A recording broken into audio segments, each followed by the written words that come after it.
మేజల్ మల్కాజ్గిరి జిల్లా ఉప్పల్ ప్రెస్ క్లబ్లో Malkajgiri parliament BJP అభ్యర్థి ఈటెల రాజేందర్పై వ్యతిరేకంగా దళితులు కలిసి విలేకరుల సమావేశం ఏర్పాటు చేశారు. మల్కాజ్గిరి పార్లమెంట్ బీజేపీ అభ్యర్థి ఈటెల రాజేందర్ హుజూరాబాద్లో దళితులను ఇబ్బంది పెట్టి కేసుల పాలు చేసిన తమ భూములు లాక్కున్నారని ఆరోపణలు చేస్తూ విలేకరుల సమావేశం ఏర్పాటు చేయగా అది తెలుసుకున్న బీజేపీ అభ్యర్థి ఈటెల రాజేందర్ అనుచరులు అక్కడున్న దళితులపై దాడి చేసి విలేకరుల సమావేశంలో ఉన్న సామగ్రిని ధ్వంసం చేయడంతో పాటు ఎలక్ట్రానిక్ మీడియా లోగోలు కూడా ధ్వంసం చేశారు.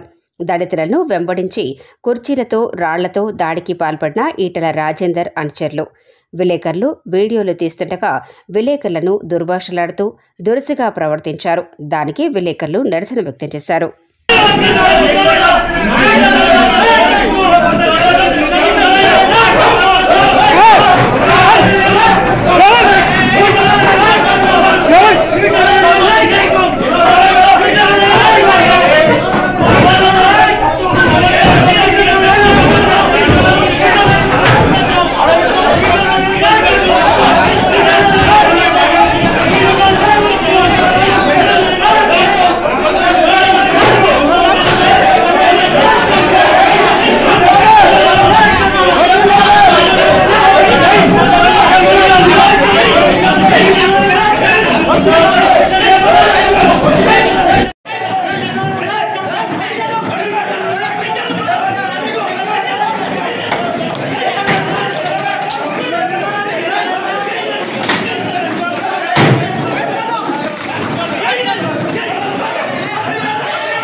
ఎవరు